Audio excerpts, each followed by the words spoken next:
Hello class 10th Hindi पढ़ने वाले बच्चे।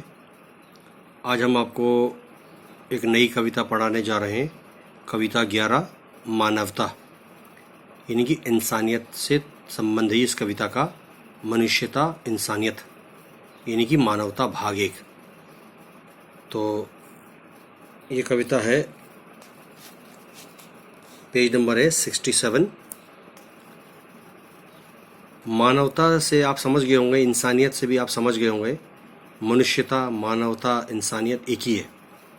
इन तीनों शब्द जो है वो अलग अलग है, लेकिन इनका अर्थ एक होता है। मनुष्य के अंदर मनुष्यता, इंसानियत होना बहुत ज़रूरी है।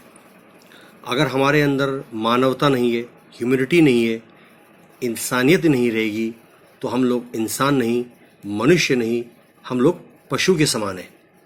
तो कवि ने मनुष्यता के बारे में, मानवता के बारे में इस कविता की रचना की है। कवि कहता है, दान करके तुम सब ही बन जाओ दानी। अगर कोई अच्छा काम करना है तो आप अच्छे काम कर सकते हो। बुरे लोगों के साथ रहोगे तो हम बुरे बन जाएंगे। कलम कवियों की लिखती रहे ये कहानी, कदर मानवता की होती है आई, है भारत की यही एकमात्र निशानी। कवि ये कहता है कि जीवन में अच्छे काम करने चाहिए, भलाई का काम करना चाहिए, समाज को फ़ायदा होना चाहिए। और जन्म जन्मांतर से हर एक कवि अपने समय में, अपने युग में ये कविताएं मनुष्यों के लिए, समाज में रहने वाले लोगों के लिए लिखते चले आ रहे हैं। और इससे इंसानियत की हिफाजत होती है, मानवता की सुरक्षा होती है, और भारत में मानवता के लिए अत्यधिक स्थान है। अगली पंक्ति में कवि कहता है, सबसे बड़ा दान तुम इसको जानो। अगर हमने किसी के लिए भलाई की है तो हमें दूसरों को बताना नहीं है कि हमने तुम्हारी सहायता की है, तुम्हारी भलाई की है। और जो दान होता है, दान का मतलब ये नहीं है कि आपने रुपया पैसा दिया, खाना पीना दिया, वस्त्र दिए, ठीक है ना। दान से संबंधित आप उसके लिए अच्छा कार्य कर सकते हो, उसके लिए अच्छी बातें बता सकते हो, गलत रास्तों से नेक रास्तों पर, अच्छाई के रास्ते पर उनको ला सकते हो। दहेज के नाम पर ना लेंगे चवन्नी। कवि कहता है, आज का युग जो है वो एक भटका हुआ युग है। झूठ है, फरेब है, धोखा है, चारों तरफ महंगाई है। लोग आपस में एक दूसरे के रक्त के प्यासे हैं, खून के प्यासे हैं। आप देखते होंगे दहेज के ऊपर, दहेज से संबंधित बहुत सारी बातें अखबारों में, न्यूज़ में, टीवी पर, सोसाइटी में, समाज में फैली हुई है। फिर भी लोग दहेज लेना नहीं भूलते हैं। एक तरफ तो कहते हैं दहेज लेना पाप है, दहेज लेना अच्छी बात नहीं है। और जो धन के लोभी होते हैं, धन के लालची लोग होते हैं, वो अपने तौर तरीक़ों से उन चीज़ों को प्राप्त करने में किसी भी प्रकार की कोई हिचकिचाहट नहीं करते हैं। खोला है मुंह जिसने दहेज की खातिर, बारात उसकी हमने है वापस भगानी। कवि कहता है, इंसानियत का दम भरना चाहिए, अच्छी बातें होनी चाहिए। और जो कोई ऐसे धन इकट्ठा करता है दहेज की तरह, चोरी से, डकैती से, लूट मार करके, उसको हमने इस देश से क्या, इस दुनिया से उसको हमने भगाकर दम लेना है। आगे देखो, कवि कहता है, न शब्द मिले सुनने को फिर कोई कभी भी, कि चढ़ गई बली बच्ची किसी की बेगानी।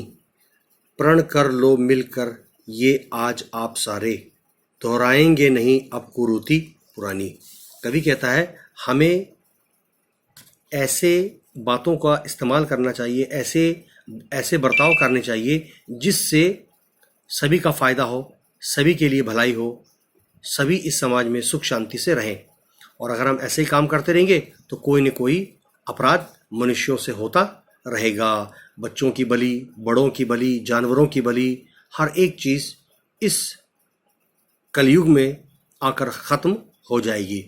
हमें आज मिलकर ये प्रण करना है, ये वचन लेना है, ये प्रॉमिस करना है कि हम ये ऐसा भी कोई पाप, ऐसा कोई बुरे कार्य आज के बाद कभी नहीं करेंगे। इन सबको हम त्याग देंगे, दोहराएंगे नहीं अब कुरीति पुरानी।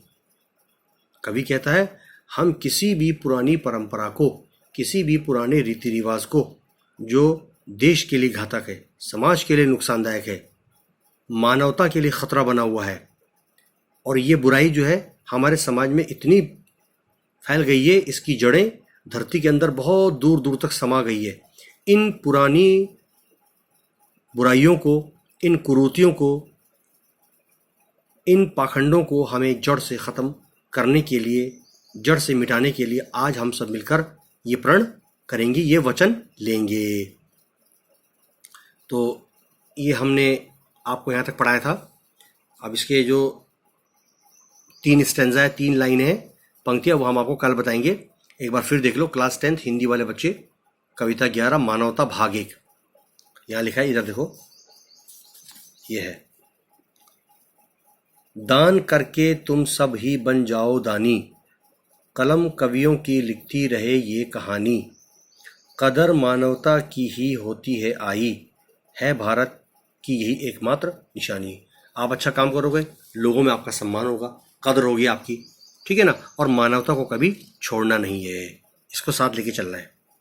अगली पंक्ति में कवि कहता है, सबसे बड़ा दान तुम इसको जानो, दहेज के नाम पर न लेंगे चवन्नी, खोला है मुंह जिसने दहेज की खातिर, बारात उसकी हमने है वापस भगानी। अगले लाइन में देखो, न शब्द मिले सुनने को फिर कोई कभी भी, कि चढ़ गई बलि बच्ची किसी की बेगानी, प्रण कर लो मिलकर ये आज आप सारे, दोहराएंगे नहीं अब कुरीति पुरानी। तो कवि ने बहुत ही सुंदर रचना की है इसकी, और इसको भी आप पढ़ते रहेंगे, समझते रहेंगे। इंशाल्लाह जितनी बार आप पढ़ोगे, जितनी बार आप इसे रीड करोगे, इसे पढ़ने की प्रैक्टिस करोगे, आपको और ज़्यादा फ़ायदा होगा, इसको आप पढ़ने में आपको और ज़्यादा सहायता मिलेगी। तो अब जो क्लास टेस्ट हमारा होने जा रहा है, उसको भी आप ध्यान से सुनिए, वो आप लोग अच्छी तरह से करेंगे, और कैसे कैसे करना है वो उसकी जानकारी आपको दे दी जाएगी।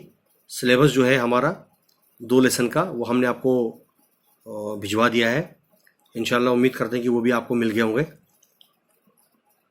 तो इनको आप पढ़ लेंगे, अच्छी तरह से काम कर लेंगे, और जितना आप याद करेंगे आपके लिए उतना ही फ़ायदा है। और ख़ास तौर से विशेष रूप से क्लास 10th और 12th वाले अपनी पढ़ाई पर ध्यान दें, क्योंकि आपका बोर्ड का एग्ज़ाम है। जैसे क्लास 10 में ये लड़की है, एक लड़की है हिंदी वाली, अच्छी है पढ़ने में, लेकिन फिर भी आप अपने इस पढ़ाई पर और ज़्यादा ध्यान दें, ठीक है ना, समय व्यर्थ ना करें, ठीक है। तो इंशाल्लाह जब स्कूल खुलेगा फिर आपको अच्छी तरह से और डिटेल में उदाहरण सहित समझाने की हम कोशिश करेंगे, ठीक है। तब तक के लिए बहुत बहुत शुक्रिया, धन्यवाद।